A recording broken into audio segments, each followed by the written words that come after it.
des hommes, mais en fonction de ta fidélité. Quand tu es connecté avec un Père, tu es connecté à une source de bénédiction.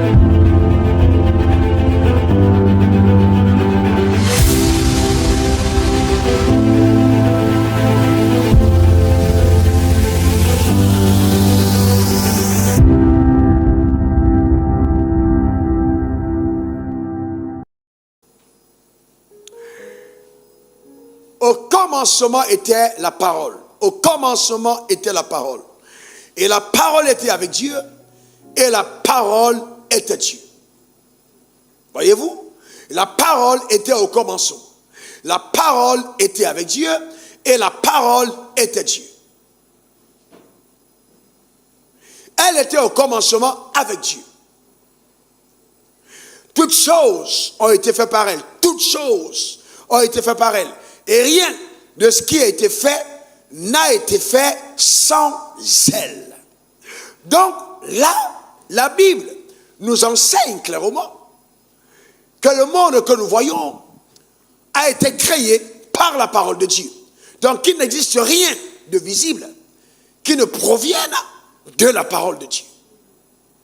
Donc c'est fondamental. Ça veut dire que même si la parole de Dieu reste une entité invisible, elle contient une puissance capable d'amener à manifestation et à visibilité les choses les plus incroyables. Et ça, c'est fondamental. Nous jeûnons, c'est fantastique. Nous prions, c'est fantastique. Mais le jeûne et la prière ne peuvent pas se substituer au rôle que joue la parole de Dieu dans la vie du croyant. Non. Et encore non. Jésus a dit dans Matthieu 4, verset 4, « L'homme ne vivra pas de pain seulement, mais de toute parole qui sort de la bouche de Dieu. » Ça veut dire que l'homme spirituel, que toi et moi sommes devenus, devons aspirer à installer nos vies sur la fréquence de la vérité de la parole de Dieu. Car dans la parole de Dieu se trouve la vie. Alors comment est-ce que le diable réussira? Il réussit à voler les promesses de Dieu dans la vie du croyant. Dans la vie du croyant, premièrement, c'est par l'ignorance. Qu'est-ce que le diable fait? S'il veut occulter ta destinée, il va t'amener à être ignorant des promesses de Dieu à ton égard. Ça, c'est la première stratégie. Donc, c'est-à-dire, tu as cru en Jésus, mais tout de suite, il se rend compte qu'il y a un danger rattaché à ta vie. Il va te conduire vers un endroit où on fera tout, mais sauf la parole.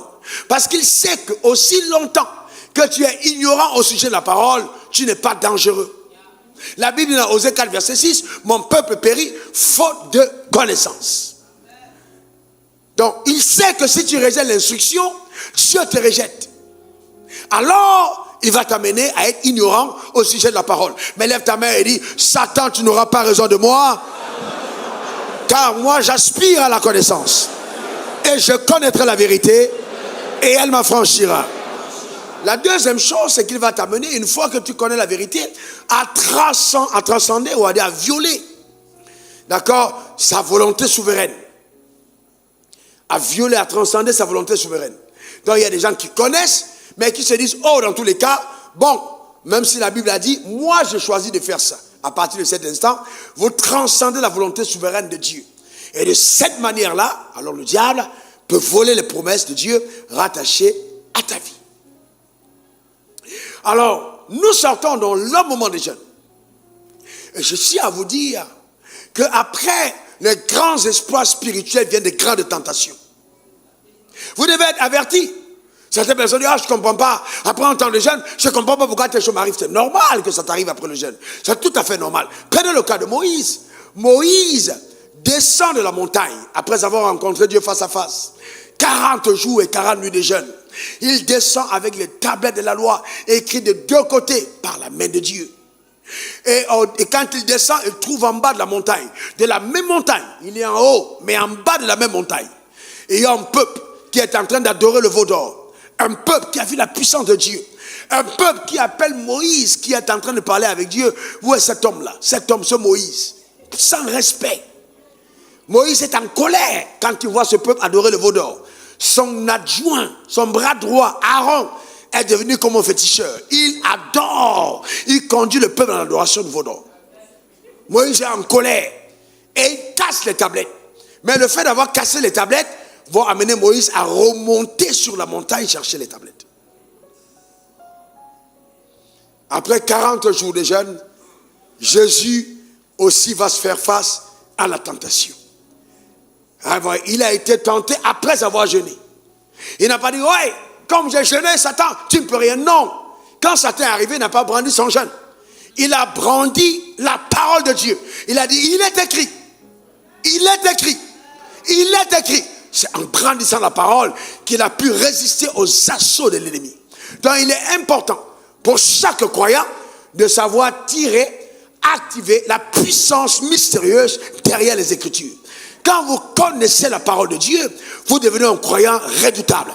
Vous devenez un agent entre les mains de Dieu que l'enfer redoute la connaissance de la parole de Dieu. Rien ne pourra se substituer à ça. Rien du tout. Aujourd'hui, les gens courent après les prophéties, les gens courent après les spectacles, mais très peu restent ancrés véritablement dans la parole de Dieu. Il faut rechercher la connaissance de la parole de Dieu. Je vous rappelle que Jésus était 100% homme et 100% Dieu. Que Jésus avait un sang sans péché. Je vous rappelle que la mère de Jésus n'était pas, enfin je veux dire, le sang qu'il portait, il n'y avait pas de malédiction héréditaire. Donc si Jésus lui-même a dû étudier la parole, alors qu'au commencement était la parole était avec Dieu, la parole elle-même qui s'est faite chair, a dû elle-même étudier encore la parole pour pouvoir s'en sortir sur terre. C'est pas toi qui vas dire, tu veux t'appeler. Non, je reviens. Jésus était la parole. Il s'est fait chair. 100% homme. Il doit entrer lui-même dans la parole pour étudier la parole et se redécouvrir dans la parole. C'est pas toi.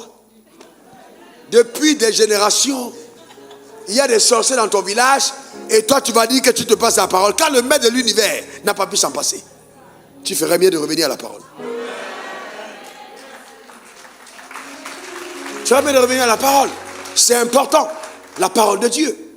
Maintenant, quand on parle de la parole, je voudrais qu'on fasse la différence entre le logos et le rhéma. Le logos, c'est cette parole écrite. Le rhéma, c'est la parole révélée de Dieu. Mais aujourd'hui, les gens poursuivent le rhéma alors qu'ils ne connaissent pas le logos. La poursuite du rhéma sans la connaissance du logos t'expose à la séduction et à la tromperie. Car quand Dieu veut te parler, il va s'appuyer sur le logos. Parce que le logos devient les rails sur lesquels roule le train du rhéma. Vous comprenez ça? Donc Dieu ne viendra pas te dire, oh oui, ainsi pas le Seigneur est en train de me dire qu'il faut que toi, tu prennes une 4e femme. Tu sais clair et net que cette parole-là ne peut pas être le Seigneur. Parce que le logos ne te donne pas la permission.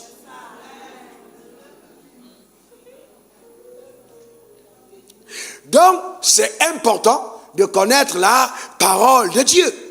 Regardez ce que Dieu va dire à Josué. Josué 1, verset 8 à 9. Que ce livre de la loi ne se loigne point de ta bouche. Il dit, médite-le jour et nuit pour agir fidèlement selon tout ce qui est écrit. Car c'est alors que tu auras du succès dans tes entreprises, c'est alors que tu réussiras. Ne t'ai-je pas donné cet ordre?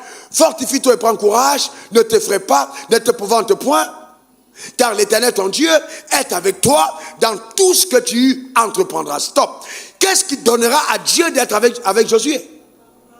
Oui, le fait qu'il médite la parole jour et nuit, qu'il la proclame et qu'il agit selon la parole. Et Dieu dit, à partir de ce moment, je m'engage à être avec toi dans tout ce que tu entreprendras. Et le succès sera la conséquence, justement, de tes actions. Donc, veux-tu voir le succès dans ta vie? Lève ta main, tu veux réussir. Eh bien, clair, voici une prescription de succès. Mais les croyants ne veulent pas cette prescription. Ils veulent qu'on souffle sur eux. Ils deviennent riches. Même quand on a soufflé sur toi, deviens riche, il faut encore que tu comprennes comment fonctionne le mécanisme de la richesse. C'est dans la parole. C'est dans la parole que ce livre de la loi ne se loin pas de ta bouche. Médite-le. Le drame, c'est que nous n'avons pas compris dans la majorité de nos assemblées ce qu'on appelle méditer. Les gens confondent la méditation à la mémorisation. Et ça fait que nous devenons des croyants totalement mécaniques, sans justement la dynamique de la vie, sans le mystérieux pouvoir enrobé dans les Écritures. Vous voyez les gens qui lisent la Bible tous les jours, mais qui sont d'une apparence faible. Ce n'est pas normal. Je vais vous montrer la force mystérieuse qui se dégage derrière la parole et comment elle peut embellir et changer une destinée. Un homme de Dieu, un enfant de Dieu, une femme de Dieu, une fille de l'Éternel, qui se passe son temps dans la parole, devient un danger redoutable pour l'enfer et un témoignage pour le ciel. Donne-moi ton meilleur amen. Donc cela commence par la méditation. Quelqu'un dise après moi, méditation.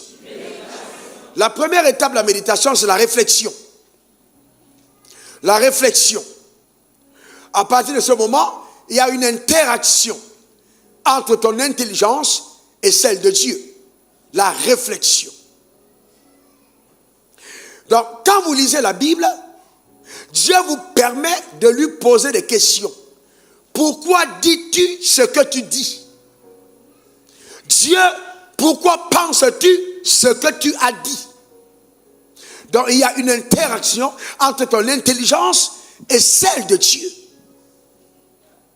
Donc, à partir de ce moment, la réflexion, c'est à cette étape que se posent toutes les questions. Tu as le droit de poser des questions à Dieu.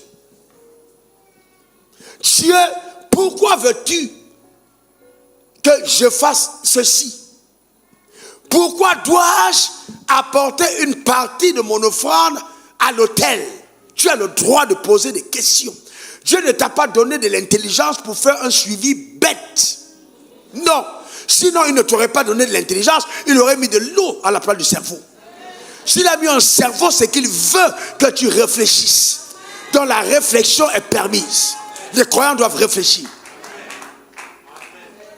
Le drame, c'est ça. On a des églises où les gens sont comme les automates des robots. Ils ne réfléchissent pas. Il faut réfléchir. Dieu te permet de réfléchir. C'est dans la réflexion que viendra la révélation. C'est quand tu réfléchis, quand tu poses des questions, que le Saint-Esprit te répond. Et quand il te répond, tu as accès à la révélation. Et cette révélation, c'est la lumière. C'est une dotation divine, d'une sagesse élevée, une infusion d'une parcelle de la vérité qui va éclabousser ton âme, ébranler les fondements du mensonge, embellir ta destinée, changer les couleurs de ta vie. Amen. Afin que tu commences à avoir une nouvelle perception qui ne dépend pas des réalités, mais qui dépend de la vérité. C'est ça la différence. C'est dans cette relation-là que le décor de ta vie change. C'est dans cette relation que tu commences à te voir différemment. La grandeur à tes yeux n'arrive pas le jour où on prophétise sur toi. Cette grandeur arrive quand tes yeux s'ouvrent sur qui tu es dans la parole de Dieu.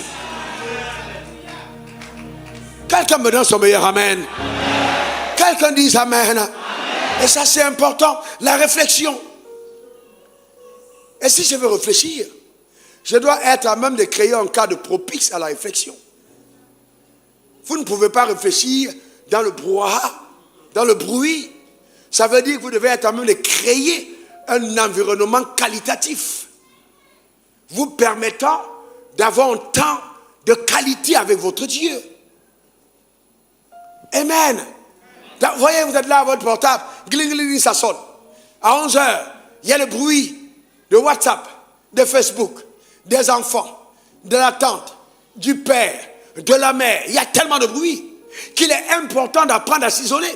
Et Jésus, qui était à la tête de son ministère, il s'isolait tard la nuit ou tôt le matin. Pourquoi? Parce que les activités cessent. Les fréquences sont libres. Il n'y a plus trop de bruit. Tu peux te connecter facilement à la fréquence du ciel et entendre Dieu te parler parce que tu n'es plus dans le bruit. C'est important. Avec ta parole, tu l'ouvres, tu la médites dans cet environnement. Et à partir de ce moment, tu apprends à puiser des richesses de la nuit et des trésors du silence. Parce que la nuit est riche. Le silence a des trésors. Les gens qui méditent savent rester à part et seuls. Vous allez voir, les croyants qui ne méditent pas sont toujours là, à gauche, à droite. Ils veulent aller partout, au supermarché. Ils n'ont jamais appris à être calme. Dis à ton voisin, restez calme. Il ne faut pas être agité. Reste calme. Amen. C'est important, le calme. Dans la présence de Dieu, attendre patiemment. Et souvent, cette attente peut durer longtemps, mais il faut savoir attendre. Dans mon cas, pour ceux qui veulent dire, je veux connaître le secret de cet homme, les 3 premières années de mon ministère, où Dieu m'a appelé à lui, jeune homme, Dieu ne lisait pas de livre. Parce qu'aucun livre ne remplacera la Bible, quel que soit l'auteur. Je prenais les livres, je n'arrivais pas, j'avais toujours un problème. Dès que je prends le livre, je me sentais mal. Quand je prends la Bible, je pouvais lire 9 heures, 10 heures. Alors j'ai compris que Dieu ne m'autorisait pas. Un jour, Dieu m'a dit, ce que tu lis dans les livres, c'est ce que moi je leur ai dit. Je vais te parler à toi. Alors j'ai posé le livre de côté. Si j'avais lu le livre, je serais devenu photocopie de leur révélation. En refusant de lire les livres, au départ, Dieu me parlait du dépôt de mon appel. Alors, je commençais à noter ce que Dieu me disait. Et un jour, j'ai ouvert un livre de Kenneth Hagin et je suis tombé sur une phrase qui avait été dite à l'identique de la même manière. Et je me suis dit, waouh, j'ai tressailli. J'ai pris un livre de Lester Sumrall, j'ai lu, je suis tombé sur un truc dit de la même manière par le Saint-Esprit. Alors, vous savez ce qui s'est passé? J'ai commencé à me dire, waouh, Dieu me parle. Et un autre jour, je suis retombé sur ce que notre grand homme de Dieu avait dit. Dieu m'a dit de la même manière. Et je me suis dit, mais si Dieu leur dit ces choses qu'il me dit à moi, c'est que je suis de leur espèce. C'est que je suis de leur espèce. Donc Dieu ne peut pas dire des choses pareilles à ces hommes et ils sont ce qu'ils sont devenus et moi je ne finirai pas comme eux. Non, c'est pas possible. Donc j'ai commencé à comprendre que j'appartenais à leur plumage. Et comme ils ont eu un rayonnement mondial, j'étais destiné à ça. Mais ça vient de quoi? Ça vient de la révélation. Donne-moi le meilleur des amens. C'est très très important, mon frère. Donc une fois que tu es parti dans la réflexion, la deuxième étape, c'est la compréhension. Celui qui réfléchit finit par comprendre. C'est dramatique de voir les gens lettrés, agrégés, 5 agrégations, bernés par un jeune homme qui ne sait même pas lire le français. Mais en fait, pourquoi? Qui ne réfléchit même pas de façon cohérente. Ce n'est pas une question d'éducation. Même la cohérence, parce qu'il y a une cohérence. Dieu est un Dieu cohérent. Il ne t'a pas donné l'intelligence pour être incohérent. Dieu est un Dieu cohérent. Il y a une certaine cohérence dans la manière de faire de Dieu qu'on doit retrouver quand même. Voyez-vous, c'est très important. Dans la compréhension. À cette étape, le Saint-Esprit te fait assimiler la pensée qui a été donnée. Il te fait l'assimiler. Tu comprends. Tes yeux s'ouvrent. Et tu dis, waouh, Dieu m'a parlé, j'ai compris. Et souvent, elle est accompagnée d'une grande joie dans ton âme, dans ton lieu d'étude. Tu peux te lever, tu cries, waouh, tu sens qu'il y a quelque chose qui s'est passé. Les gens t'entendent dehors, mais qu'est-ce qui se passe? Tu viens d'avoir une ouverture, tu viens d'avoir une percée. Quelque chose s'est passé dans le lieu secret. Dieu t'a parlé. Et quand tu es habitué à ça, souvent Dieu peut te faire attendre 3 heures, 4 heures, 5 heures. J'ai des révélations qui m'ont demandé 3 jours. Ma pensée est toujours là. Et je dis, il y a quelque chose que Dieu essaye de me dire. Il y a quelque chose que Dieu essaie de me dire. Ma pensée va dedans, je creuse. Et son jour, je pèse sous la douche. Et puis, je crie, ah, alléluia. Je sais que Dieu vient de me parler. Chaque révélation est une richesse. Chaque révélation est une richesse. En ce moment, je comprends. Voyez-vous, je comprends. Et là, quand tu as compris, la sagesse est transférée. Parce que cette révélation vient de l'esprit de sagesse. La sagesse te communique. Dieu te donne la sagesse. Tu l'as. Elle vient d'en haut. Il n'y a pas meilleur enseignant que Dieu. Il n'y a pas meilleur enseignant. Dieu connaît la vie. Il est auteur de la vie. Quand il t'enseigne, il n'y a pas meilleur enseignant que Dieu. Donc, vous voyez, dans la révélation de Dieu, c'est incroyable. Ça t'amène à la compréhension. Tu comprends.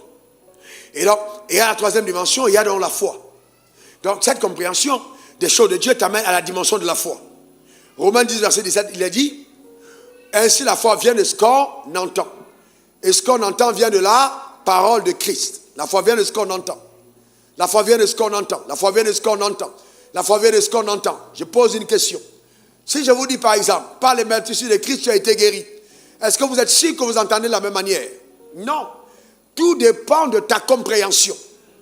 Quelqu'un dira, oui, on a été guéri, mais des anciennes maladies. Et il y a des gens qui vont te dire, mais attends, mais quand Dieu a dit ça, il n'y avait pas encore le Covid. Ça veut dire que le Covid n'est pas concerné. Ça dépend de sa compréhension. Voyez-vous? Mais quelqu'un te dira, non, Dieu l'a dit, sachant que toutes les autres maladies allaient venir. Mais il a dit, tu as été guéri de toutes les maladies. Donc il a parlé dans le présent, le futur et le passé. Donc pour moi, le Covid est concerné. Donc venant de ta compréhension naîtra ta foi. Et quand dans la maladie viendra, tu diras non, je sais que par les meurtrissures de Christ, j'ai été guéri. Et c'est à partir de ce moment que la vérité qui est en toi pourra ébranler les réalités. Parce que la réalité est visible, mais la vérité est intérieure.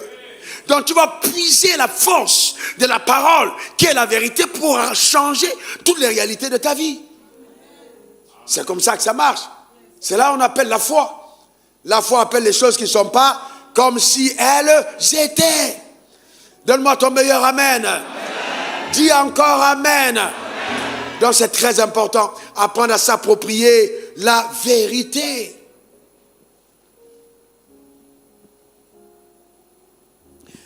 Et donc, quand j'arrive à la dimension de la foi, je dois associer la proclamation.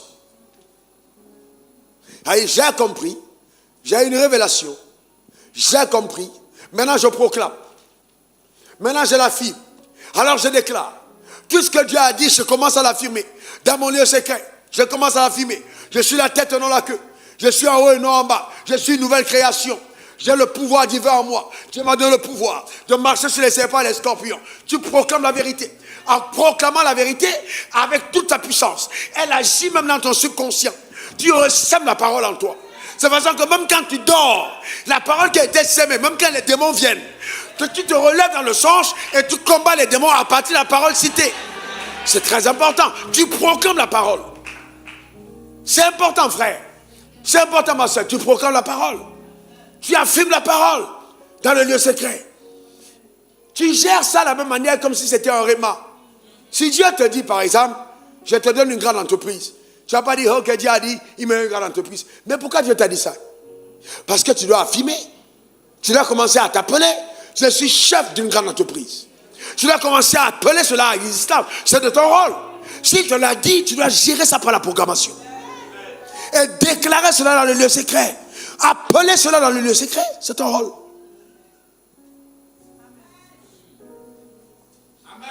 C'est très important. Donc, elle devient personnelle. Quand Dieu a parlé à Josué, Josué était un homme qui avait plus de 40 ans. On peut dire 70 ans même, parce qu'il est sorti de l'Égypte. Tous ceux qui étaient sortis de l'Égypte avec lui étaient morts en dehors de Josué et Caleb. Donc Dieu avait décimé toute la génération passée. Donc à cette étape, quand Dieu parle à Moïse, à Josué à la mort de Moïse, tous les gars qui étaient en Égypte, qui ont traversé la mer Rouge sont déjà morts. Parce que Dieu les avait tous lapidés. Maintenant, il reste Josué le vieil homme. Derrière lui, il n'y a que les jeunes gars, robustes. Et Dieu dit, tu es leur chef. Normalement, dans le camp, les jeunes peuvent dire, le gars est déjà vieux, mettons-le de côté, mettons-nous notre chef. Donc Dieu dit à Josué que ce livre de la loi ne s'éloigne point de ta bouche, médite-le jour et nuit, afin d'observer et de mettre en pratique tout ce qui est écrit. C'est alors que tu réussiras dans tes entreprises, ok? Et tu auras du succès dans tout ce que tu entreprendras. Ouais, regardez ce qu'il va dire. Ne t'ai-je pas donné cet ordre? Fortifie-toi et prends courage. Ça veut dire qu'en méditant la parole, le courage est donné à Josué par la parole. Donc il trouve la force dans la parole de Dieu. La parole de Dieu a cette capacité de la force, même la force physique. Regardez Hébreux 4, verset 12. Regardez Hébreux 4, verset 12. Qu'est-ce qui est écrit? On lit ensemble. Car la parole de Dieu est vivante et efficace. Plus tranchante qu'une épée quelconque à deux tranchants. Pénétrant jusqu'à partager âme et esprit, jointure et moelle. Elle juge les sentiments et les pensées du cœur. Donc vous voyez là, il y a deux dimensions. Il y a âme et esprit. Donc ça juge âme et esprit comment? Ça vient quand la parole, quand tu l'as, quand Dieu t'enseigne au travers de la parole de Dieu, tu commences à savoir si c'est toi qui parles ou si c'est Dieu qui te parle. Parce que là, dans ton âme, il y a tellement de choses qui peuvent monter de toi-même. Oh, tu peux, oui, je veux faire cette affaire, je veux faire ci. Tu peux te parler à toi-même. Mais comment tu fais pour savoir que c'est toi qui parles?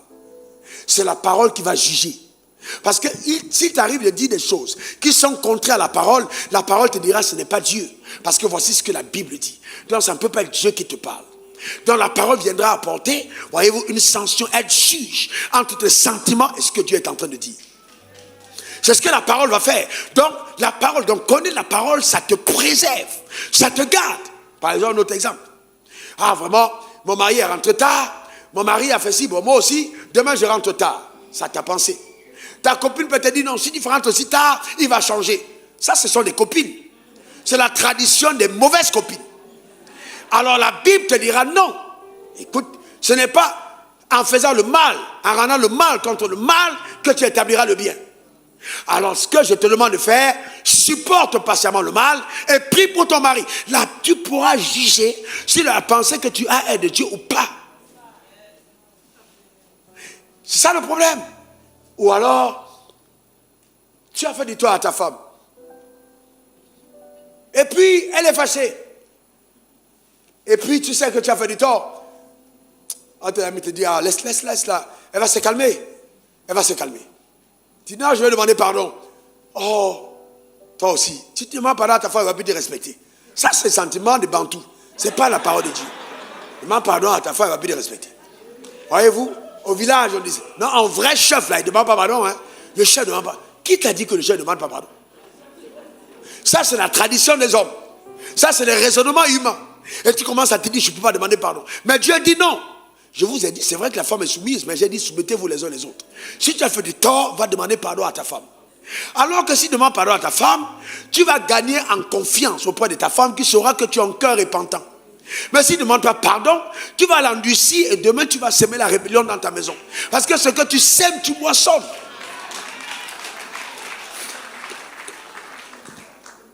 Voyez-vous? Donc c'est important de comprendre que Dieu est plus sage que nous. Dis à ton voisin, Dieu est plus sage que nous. Encore. Mes sœurs, quand la Bible demande à une femme de se soumettre, ce n'est pas une insulte. Non, Dieu était au courant de cette affaire d'émancipation qui allait arriver. Mais il dit, sois soumise à ton mari comme au Seigneur. Hey! Non, on a dit comme au Seigneur. Est-ce que mon mari il est là comme le Seigneur? On n'a pas dit que ton mari est comme le Seigneur, mais tu te soumets à lui comme au Seigneur. Dans tous les cas, c'est toi qui as dit oui à cet homme. Donc tu as accepté qu'il prenne la place de comme le Seigneur dans ta vie. Est-ce que quelqu'un comprend ça? Donc ce n'est pas en faisant la rébellion, en essayant de, oui, moi non, non. En le faisant, tu détruis ta famille. Non, parce que tu n'as pas bien compris. J'ai plus d'argent que lui, ça ne veut rien dire. Tu as plus d'argent que lui. Tu ne connais pas le devenir. Tu ne connais pas demain. Tu peux avoir plus d'argent que lui aujourd'hui, mais tu ne sais pas ce que Dieu réserve. Donc c'est pas parce que tu as un salaire plus élevé que tu vas penser que ton mari ne mérite pas le fait que tu te soumettes à lui. Non, c'est pas bon. Ce n'est pas ce que la Bible demande. Et tu ne connaîtras jamais le bonheur tant que tu décides de sortir des voies de Dieu. Jamais. Vous n'avez pas vu les gens qui sont là et ils portent tous les sacs du monde, mais le visage n'a jamais changé. Parce qu'ils n'ont pas laissé le soin à la parole de Dieu d'infuser la vie intérieure. Le cœur est fermé à la dynamique du bonheur. Car le véritable bonheur, on l'obtient quand on se soumet à la pensée suprême de Dieu. Ta manière de dire amen m'embête. Il dit fortifie-toi et prends courage. Ça veut dire aussi que la force physique est donnée à Josué dans la parole. Écoutez mes frères, laissez-moi vous dire ce que je pense. C'est une expérience que j'ai vécue avec Dieu. Un grand mensonge pour vous les hommes, c'est d'accepter qu'à un certain âge, certains problèmes sont rattachés à votre corps. C'est le plus grand mensonge. Donc dès que tu acceptes cette théorie, tu es un homme mort. Tu es un homme mort. Tu es un homme mort. Je te garantis, tu es un homme mort. Tu dois aller dans la parole de Dieu et puiser dans la parole de Dieu une énergie qu'on ne trouve nulle part ailleurs. La Bible dit, elle sépare jointure et moelle. Quand tu manges la nourriture, quand tu manges le poisson, quand tu manges la teke, quand tu manges la viande, la substance qu'il y a dedans pénètre ton corps par les jointures et les moelles. Donc la croissance s'opère dans les jointures et les moelles. Et la Bible dit que la vie de la parole, quand tu la médites, elle quitte et elle entre dans ton corps par les jointures et les moelles. Ça veut dire, écoute-moi bien, qu'il y a une vitamine que j'appelle vitamine D+, que ne possèdent que les croyants, que personne d'autre n'a. C'est la vitamine produite par la méditation de la parole de Dieu. Vous voulez que je vous dise ce que la vitamine là peut faire? Allez demander à Sarah, la femme d'Abraham. À 90 ans, un roi l'a vue, il a voulu la prendre pour femme. C'était pas le botox, c'était pas chirurgie esthétique, c'était pas augmentation des seins ou augmentation des fesses. C'était la gloire de Dieu qui était sur elle à cause de la parole de Dieu, de la présence de Dieu. Que cette vitamine infuse ta vie. C'est de ça qu'il s'agit. Vous ne pouvez pas imaginer comment une femme est vilaine quand elle est belle dans le corps et laide dans l'âme. Il n'y a pas plus vilaine que ça. La beauté d'une femme est la beauté intérieure. Je vous dis la vérité. Et les femmes qui sont belles à l'extérieur, sans la parole, elles vieillissent mal, hein. Quand elles vieillissent là, t'as dit même la ride là est une ride bizarre. Parce qu'il n'y a pas de vie de Dieu. Que la vie de Dieu descende en toi par la parole de Dieu. Donne-moi le meilleur des amens. Dis encore amen. Il y a une vitamine. Vous savez, un jour j'étais en méditation et je me suis couché. J'ai eu une vision. Et Dieu m'a montré la parole qui circulait dans mon sang. C'est après que j'ai compris ça. Et là, pour moi, hier, je suis allé au sport. 16 heures, je descends. Ma femme me regarde. Elle dit non. Pas aujourd'hui. Mes filles à la maison regardent. Pas aujourd'hui. Avec tout ce que tu as fait hier et tout ce que tu as fait demain, j'ai dit raison de plus. Pas aller au sport aujourd'hui. Elle me regarde. Mais moi, à l'intérieur de moi, j'ai la vitamine. C'est pas une petite viande qui va agir. Parce que là, ce que vous ne comprenez, écoutez-moi bien, ce que vous ne comprenez pas, c'est pas un petit poisson. Parce que en fait, quand je prends la parole, je mange Dieu. Je mange Dieu. Je mange Dieu. Donc, la vitamine que tu prends dans la viande de bœuf, c'est la vitamine qui vient du bœuf. Dans le poisson, ça vient du poisson. Dans les légumes, ça vient des légumes. Moi, je prends la vitamine qui sort de Dieu. Je prends la vitamine D+. Est-ce que quelqu'un comprend ça? Donc, ce n'est pas la viande, ce n'est pas le poisson, c'est Dieu. Je mange Dieu. Car au commencement était la parole. La parole était avec Dieu. Et la parole était Dieu. Donc, je mange Dieu. Est-ce que vous comprenez ça? Et je suis arrivé en salle, je suis tombé sur un coach impitoyable. On y allait. Il a dit 15 minutes. 2 km 700, 15 minutes. C'était juste l'échauffement. On a bossé. Développé couché, porté 4 problèmes. J'ai terminé 18h05. J'étais en forme. J'ai dormi 1h45. J'étais en feu sur le lit. Rando, 4 à 3h du matin, mon pied bougeait. Je veux partir à l'église. La vie était à l'intérieur. Est-ce que quelqu'un comprend ça? Frères et sœurs, c'est ça la vie avec Dieu. J'étais content. Et vous savez, ma prière, quand je suis allé me coucher, pour les 1h45, j'ai dit la même grâce qui était sur Jésus quand il veillait la nuit. Et il prêchait le lendemain. Elle est en moi maintenant. Je me suis levé tout fort. Et je serai fort jusqu'à ce soir encore, sans aucun problème, à cause de la vitamine de la parole. Est-ce que quelqu'un comprend ça? Qu'elle enrobe ton cœur au nom suprême de Jésus. Donne-moi ton meilleur amen. Dis encore amen. Et c'est important. Parce que quand ça passe dans ton âme et ton esprit, ça t'accorde la sagesse. Quelqu'un dit sagesse. Quelqu'un dit intelligence. Quelqu'un dit sagesse. Quelqu'un dit intelligence. Quelqu'un dit sagesse. Quelqu'un dit intelligence. Eh bien, la parole de Dieu te la donne. Je m'assieds souvent avec des gens qui ont, dans un domaine précis, ça peut être même dans la science, ou dans la chimie, sont peut-être agrégés dans leur domaine. Mais quand nous entrons dans le domaine de la discussion, tout de suite, sans même dire que je suis pasteur, ils se rendent compte qu'ils ont affaire à quelqu'un d'éclairé, quelqu'un de lumineux. Parce que je te sors de la chimie et je t'amène dans un autre paramètre. C'est-à-dire, je t'amène dans des sphères où toi me dis, mais qui est ton maître? Est-ce que quelqu'un comprend ça? Qui est ton maître? Frères et sœurs, à partir du moment où les professeurs qui t'ont enseigné à l'école étaient des hommes, et que mon professeur est Dieu, dans tous les cas, qui peut être plus intelligent? C'est Dieu mon professeur, celui qui m'enseigne. Qui peut être plus intelligent? C'est Dieu, c'est moi. Parce que Dieu est mon maître. Je suis allé dans les meilleures écoles, je suis allé à Harvard. Tout ça c'est bon, mais c'est du pipeau. Moi je suis enseigné au ciel. Qu'est-ce que tu vas venir me raconter des conneries? Est-ce que quelqu'un comprend ça?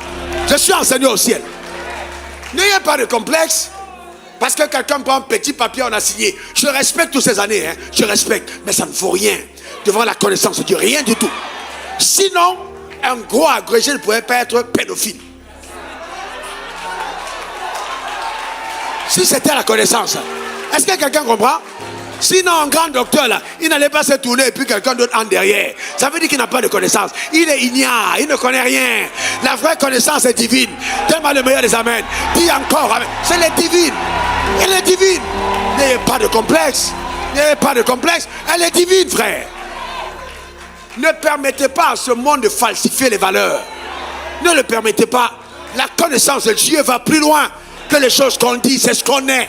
Et quand tu écoutes la Bible, quand tu médites la Bible, elle change ton comportement. C'est ça la vraie connaissance. Soyez pas complexés. Je sais qui je suis. Je dis bien, je sais qui je suis. Je sais qui je suis. Quelle que soit la personne que j'ai en face, j'ai du respect, mais pas de complexe. Raoul Wafo, c'est-à-dire c'est un décomplexé. Décomplexé. Avant de vous faire voir, non, tu es noir. Frère, on a dépassé ça depuis longtemps. On a dépassé depuis longtemps. C'est ta maison qui est noire. Toi-même, tu n'es pas noir. C'est ce que tu dois comprendre. Ah non, tu es une femme, tais-toi. C'est ton corps qui est femme. Sinon, dans le Seigneur, il n'y a ni homme ni femme. Tu es capable de grands exploits. Est-ce que quelqu'un comprend ça? Ne te limite pas. La connaissance révélée. La connaissance de Dieu. C'est important. Si vous n'atteignez pas ce niveau, vous avez des problèmes. Dans Psaume 119, verset 99 à 100, il dit, je suis plus instruit que mes maîtres. Je suis plus instruit que mes maîtres. Car tes préceptes sont l'objet de ma méditation. J'ai plus d'intelligence que les vieillards. Car j'observe tes ordonnances. Ah ouais? Les lumières.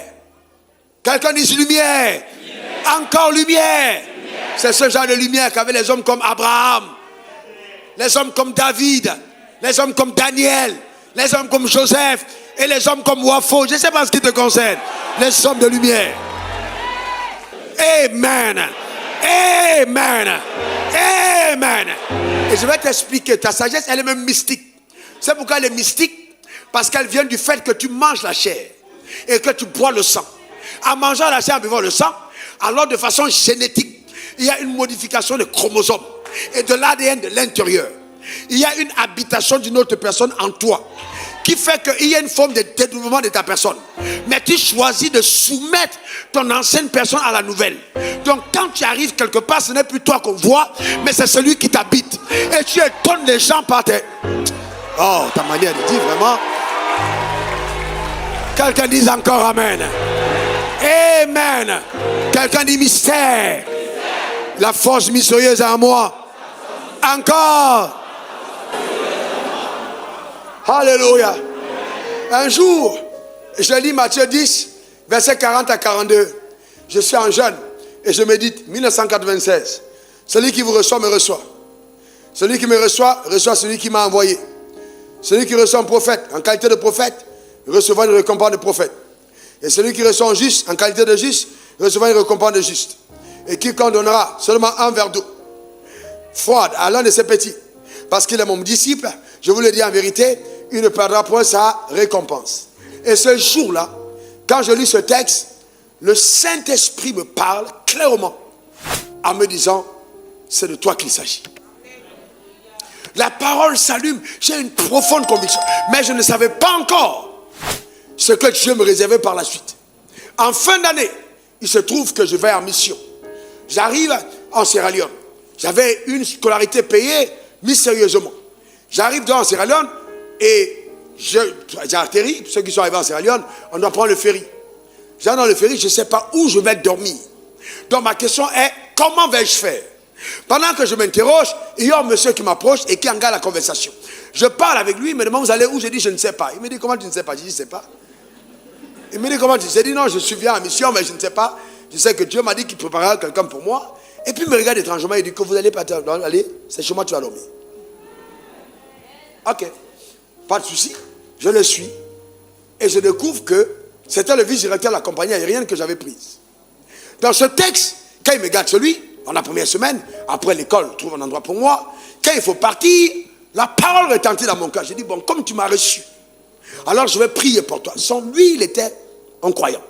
D'une grande église au Nigeria. Donc, un petit garçon comme moi, qui va venir là, frêle, fatigué même de corps quand on regarde, qu'est-ce qu'il peut lui apporter? Il a des grands pasteurs qui sont avec lui tout le temps. Et donc, sa femme, elle a eu un regard différent. Elle dit, Sida, laisse qu'il prie pour nous. Et puis je dis, quel est le problème? Et elle explique, non, on a eu un enfant, mais on l'a perdu. Donc elle n'a pas d'enfant. Alors je prends le texte, je rappelle, je le lis, le texte, je dis, Dieu m'a donné ce passage. Je prends les mains et je prie. Pendant que je prie et j'appelle l'enfant, j'entends une voix qui me dit promotion. Alors je dis promotion. Et puis je lui ai dit, Dieu me dit de vous dire promotion. Le gars il rit. Mais le problème c'est que c'était un principe. C'est une parole qui m'avait été donnée. Donc rit ou pas, ça va arriver. Le gars n'a pas cru, mais derrière là, il y avait quelque chose. Il avait provoqué ça par le fait de me recevoir chez lui. S'il ne voulait pas que ça arrive, il ne fallait pas me recevoir. Là, je devais engager ça dans sa maison. Et sa femme croyait. Et puis, deux mois plus tard, je vois le monsieur qui vient chez moi, là où j'étais logé, un mois environ. Il vient, il était tout. Il dit, tu ne vas pas le croire. J'ai dit, non, je suis croyant, je crois. J'ai dit, qu'est-ce qu'il y a? Il me dit, ma femme a un retard. Il dit, tu dois prendre tes affaires. Tu dois prendre tes affaires. Tu dois revenir habiter à la maison chez nous. Alors j'ai dit, bon, on ne va pas faire comme ça. On va d'abord annoncer à la direction de l'école que je dois être relocalisé. Et il m'a ramené chez lui. Et dans le deuxième mois, le patron de la compagnie a eu un problème. Donc on a chassé le patron et on l'a mis directeur. Imaginez ce qui s'est passé dans la maison. Imaginez vous-même ce qui est arrivé dans la maison. Écoute-moi très bien. Quand Dieu te donne un règlement à partir du logos, ce règlement te positionne pour des miracles rares. Donne-moi le meilleur des amens. Dis encore amen. C'est pourquoi, même quand vous lisez la Bible, chaque fois qu'une révélation vous est donnée, prenez-la au sérieux. Une révélation est une richesse. Une révélation est une dotation divine à ta disposition. Une révélation, c'est plus comme puits de pétrole. Le puits de pétrole tarit, la révélation ne tarit pas. Elle est à toi à vie. À vie. À vie. Que Dieu ouvre ton intelligence. Que Dieu t'accorde la révélation. Que la parole te soit accordée. Dans le nom suprême de Jésus. Donne-moi le meilleur des amens. Et vous voyez, quand vous prenez le temps d'écouter Dieu dans sa Bible, vous parlez dans les chapitres de la Bible, personne ne peut plus vous mentir. Ah, Dieu m'a dit, oh Dieu m'a montré. Il y a des gens qui ont toujours besoin d'un prophète qui va leur dire quelque chose. Il faut faire attention. Il y a beaucoup de prophètes menteurs. Et un prophète peut se tromper. La seule personne qui ne te trompera pas, c'est le Saint-Esprit. Donc Dieu dit, sois conduit par l'Esprit. En lisant la Bible, tu entendras Dieu. C'est quoi ton problème? Pourquoi il faut toujours que c'est quelqu'un qui te parle de Dieu? Dieu ne peut pas te parler toi-même. Il y a un problème. Non, je suis un voyant. On n'est pas dans l'Ancien Testament. Il y a tellement de gens déséquilibrés dans les Écritures. Et le danger, c'est ça. Ah non, je suis un voyant, je suis un prophète. Oh, Dieu m'a montré. Il y a tel placard, telle chemise dans ton placard, telle chose. Frère, écoute-moi très bien. Le féticheur du village fait la même chose. Donc on n'a pas besoin de... Il faut aller plus loin. Il faut aller plus loin. Qu'est-ce que la parole que tu as reçue a apporté dans ta vie personnelle? Qu'est-ce que ça a apporté dans ta vie personnelle? Quel changement radical on peut observer dans ta vie à partir de tes révélations? Qu'est-ce qu'elles ont fait de toi-même? Un gars écrit en gros un livre, comment devenir riche. Et puis, les secrets rares. Et puis maintenant, il va voir un de ses amis pour dire, aidez-moi à imprimer le livre. Un de ses amis était intelligent comme moi. Il dit, mais lis ton livre. Lis ton livre, ça n'a pas besoin. Si ton livre la marche, lis-le. Comme tu as tous les secrets dedans, lis-le d'abord toi-même. Deviens riche et puis on voit comment ça a marché. Et puis on va suivre ton secret.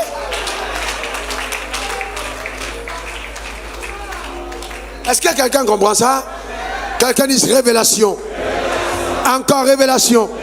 Donc c'est très important. Très important.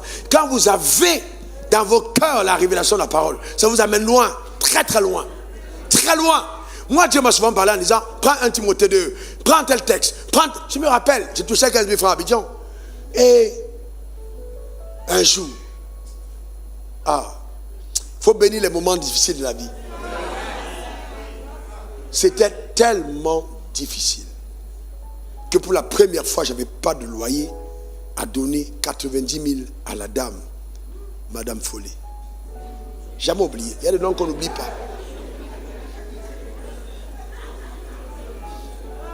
Elle était gentille, mais j'avais donné ma parole. Et j'étais là, j'arrive pas à dormir. Ça, il y a des gens, vous avez des problèmes, vous dormez. Alors que souvent, Dieu met les problèmes pour que tu sois éveillé. Mais toi, tu vas dormir dans les... Elle dit, ça, c'est les maudia mania. Tu es dans une... En fait, le problème là doit t'amener auprès de Dieu. C'est-à-dire, en fait, tu ne dors pas. C'est pas que tu perds. Non, tu vas aller auprès de Dieu. Parce que tu ne pries pas habituellement. Mais les problèmes arrivent pour que tu pries. Mais tu la regardes, tu dors.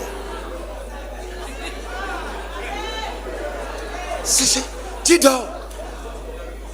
Dieu a vu que Moïse était trop occupé, il a créé un problème. Le feu s'est allumé, Moïse est détourné. Il faut que les problèmes détournent un peu ton regard. T'arrêtes de ton train-train pour dire, il faut que je m'approche de Dieu. Et j'étais éveillé, j'ai dit, Seigneur, que faire? Je suis dans mon bureau, je prie. Et puis j'entends une voix qui me dit, prends Romains 8. Je prends Romains 8. Je commence à tourner à Romains, je lis. Et puis, je tombe sur le verset 19. La création attend avec un ardent désir la révélation du Fils de Dieu. Et puis je continue, je dis stop. Qu'est-ce que tu as lu? Vous voyez, ça c'est une discussion entre Dieu et moi sur sa parole. Il dit, mais Seigneur, j'ai vu la création attend. Il dit, bon, pour toi la création c'est quoi? Je dis, mais les hommes de toutes les races, ils t'attendent. Parce que c'est ce que j'avais entendu prêcher. Les prédicateurs ont dit c'est les hommes. Dieu dit stop. Je n'ai pas dit la créature. Et il y a une différence entre la créature et la création.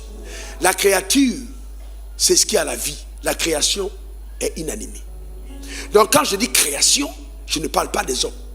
Je suis en train de dire que les richesses de la terre attendent que le Fils de Dieu se révèle. Et cette nuit-là, Dieu me dit, pendant que tu pries ici, en demandant l'argent, l'argent prie en te demandant. Alors, il faut que Dieu t'ait parlé pour que tu comprennes une chose pareille. Alors j'ai commencé à crier. J'étais sûr que quelque chose d'extraordinaire était passé dans ma vie. J'étais sûr. C'est-à-dire ce jour-là, j'ai noté clairement que je ne mourrais pas pauvre. Je venais de découvrir le secret de la richesse. Dieu venait de m'établir roi sur l'argent. Donc j'ai dit, ça a tout changé. Le lendemain matin, comme signe prophétique de ce que Dieu m'avait parlé, un couple est venu chez moi avec une enveloppe pour accoster le témoignage. Pendant que je prie pour elle, la femme me donne l'enveloppe. J'ai dit, je connais ce qu'il y a dedans. Il dit, c'est combien? J'ai dit 90 000. La femme dit, non, 91 000. J'ai dit, ah, ok, les 1000 francs, c'est pour prendre le Warren, pour aller déposer les 90 000 chez le proprio. Parce que j'ai passé la commande la nuit. Est-ce que quelqu'un comprend ça? Il dit la création soupire. Ça veut dire que l'or, l'argent, bauxite, cacao et toutes ces choses t'attendent.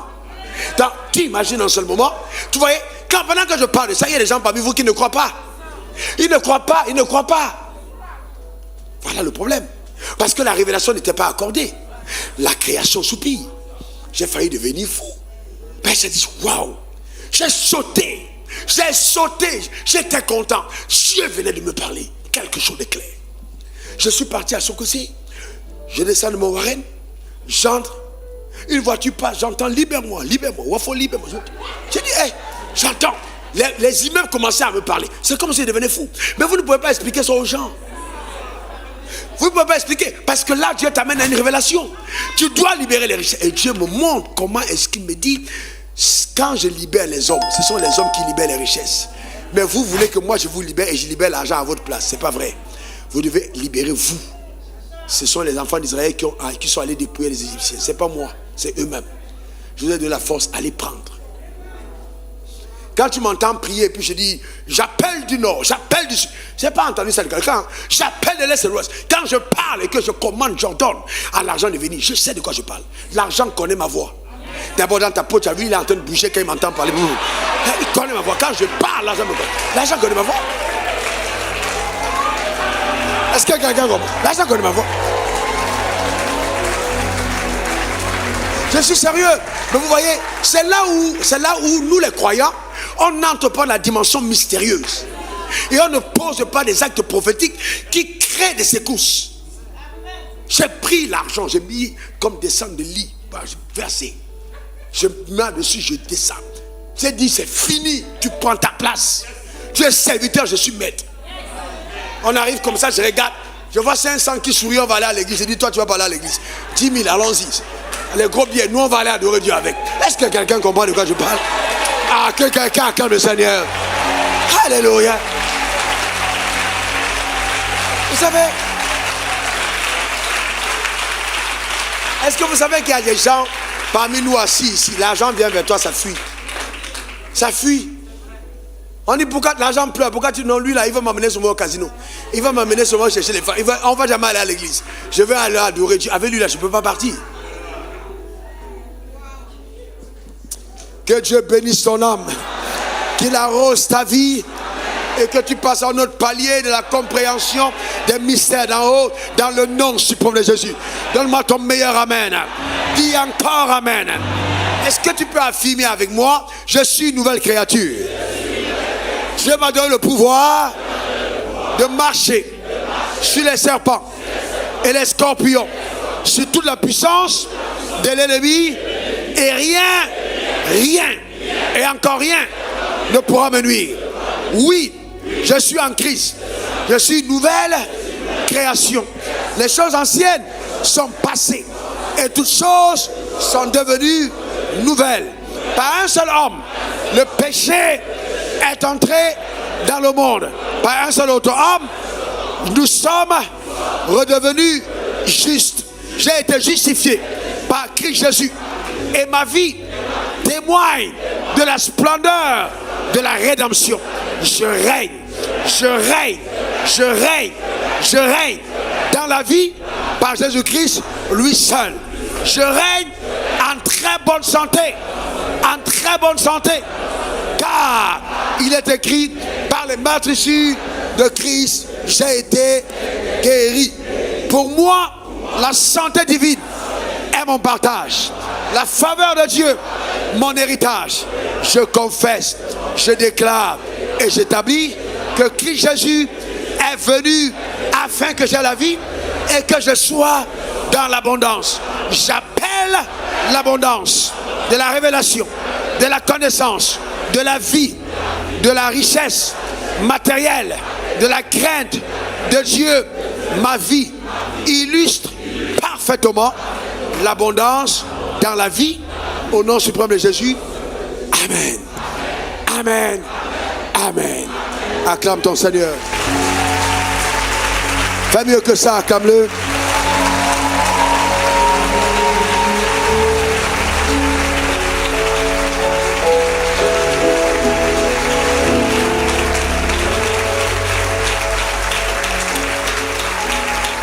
Alléluia. Frères et sœurs, j'ai vraiment envie que tu comprennes, et ça a été le souci de Dieu, l'importance reste debout des Écritures. Tout ce qui a été créé par elle. Rien de ce qui a été créé n'a été créé sans elle. Il est vital que chacun d'entre nous retrouvions une place de communion avec la Sainte Parole. C'est très important. Toutes les autres excitations, c'est bien, mais la réelle transformation vient par elle. Tu ne peux pas embrasser la parole, prendre le temps à part avec elle, sans attirer l'attention de Dieu. Quiconque prend le temps de passer avec la parole attire l'attention de Dieu sur sa personne. Il n'y a pas meilleur moyen de dire à Dieu, je t'honore, je te respecte, que d'honorer sa parole. Jésus a dit, vous êtes mes disciples si vous mettez ma parole en pratique. La parole de Dieu. Alors moi je viens faire un exercice que je vois très peu de personnes faire aujourd'hui. Et ces gens me demandent, mais comment tu as fait pour savoir toutes ces choses? Dans tous les domaines de ma vie, j'ai essayé d'aligner le domaine de ma vie avec la parole. Mes relations avec les gens, je les base sur la parole. Et c'est pour ça qu'on me trouve souvent très dur. Moi j'ai une relation de réciprocité. C'est-à-dire, c'est-à-dire la réciprocité. J'essaie de jauger. C'est-à-dire, je base tout sur la parole. Ce que vous aimeriez que les gens fassent pour vous, faites de même pour eux. C'est vraiment le principe. La parole, la parole, la parole, la parole, la parole, la parole, la parole. C'est pour ça qu'en fait, je ne peux pas entretenir une relation où je ne fais que recevoir. Je vais l'arrêter. Ça me dérange. Il n'y a plus de plaisir à donner qu'à recevoir. Vous ne pouvez pas être en relation avec les gens et puis vous ne faites qu'attendre. Mais vous maudissez votre destinée. Vous devez apprendre aussi à donner. Vous préoccupez au bien-être des autres. C'est ça la vie avec Dieu. Renouvelez votre intelligence. Même Dieu fait la même chose. Hein. Ceux qui poursuivent Dieu pour l'argent, ils ne l'ont pas. Hein. Ceux qui poursuivent le cœur de Dieu, Dieu leur donne plus que tout. Parce que, vous savez, la parole vous rend sage. Vous discernez, vous voyez les choses facilement. Vous comprenez. Parce que vous avez la parole. Le discernement est avec vous. Vraiment que la parole habite ton cœur. Habite ton cœur. Dans tous les domaines. Dans tous les domaines. Dans tous les domaines. La parole. Récemment, ma femme me disait, je ne sais pas ce que ma vie aurait été si je n'avais pas connu. Et j'ai trouvé ça comme un très beau compliment. Elle me dit, quand je regarde ma façon de réfléchir aujourd'hui, d'approcher la vie, le raisonnement que j'ai, alors que elle porte un lourd bagage intellectuel, mais la richesse spirituelle a bonifié son être. La parole, c'est essentiel. Vous n'êtes pas faible, vous êtes fort. Quand vous embrassez la parole. Vraiment, ça c'est mon secret. C'est la parole, rien d'autre. À la parole. À aucun moment, ma femme ne m'a vu faire quelque chose, une décision prise pour la famille en dehors des Écritures. Quand je prends une décision, je l'aligne sur la parole. Même si on doit en souffrir, on va aller sur la parole. Ce que la Bible a dit, c'est ce qu'on va faire. C'est important d'avoir ces disciplines. Nous allons prier. C'est qu'on va demander à Dieu, aide-moi. Et moi, en premier, je veux grandir encore davantage dans sa connaissance. Lèvons nous voir, prions, demandez à Dieu, aide-moi à grandir dans la connaissance de la vérité. Je veux embrasser les voies de la vérité. Je veux épouser ton système de pensée. Je veux voir ma vie totalement chamboulée, changée, alignée, métamorphosée par la pensée suprême qu'est ta parole. Ô Père, merci, merci. Merci de combler ma vie, merci de combler ma vie, merci de combler ma vie, merci de combler ma vie, de combler ma vie par la parole. Combler par la parole, la parole, la parole, la parole, la parole, la parole, la parole. Je vais aller plus loin. Révèle-moi ta parole, révèle-moi ta parole, révèle-moi ta parole. Apporte-moi tes conseils, révèle-moi ta parole. Au nom suprême de Jésus. Alléluia. Que ton nom soit béni. Alléluia. Pendant qu'on est là, je voulais demander à quelqu'un qui m'écoute, à certaines personnes qui m'écoutent, qui sont là, et même ceux qui sont en direct, Ah, tu veux faire la paix avec Dieu parce que tout part par la nouvelle naissance. Tu veux faire la paix avec Dieu, tu veux rencontrer Jésus.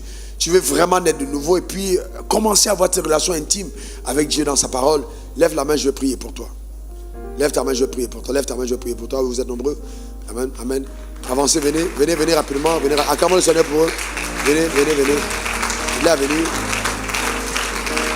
Je sais que vous êtes très nombreux. Et si merveilleux. Fais de moi ton semblable sur terre. Il n'y a rien de plus grand que cela. C'est la raison pour laquelle je t'aime tant. Je veux plus de toi. Je veux encore plus. Jésus, la plus je te connais, mieux j'apprends de toi. Jésus, plus de toi.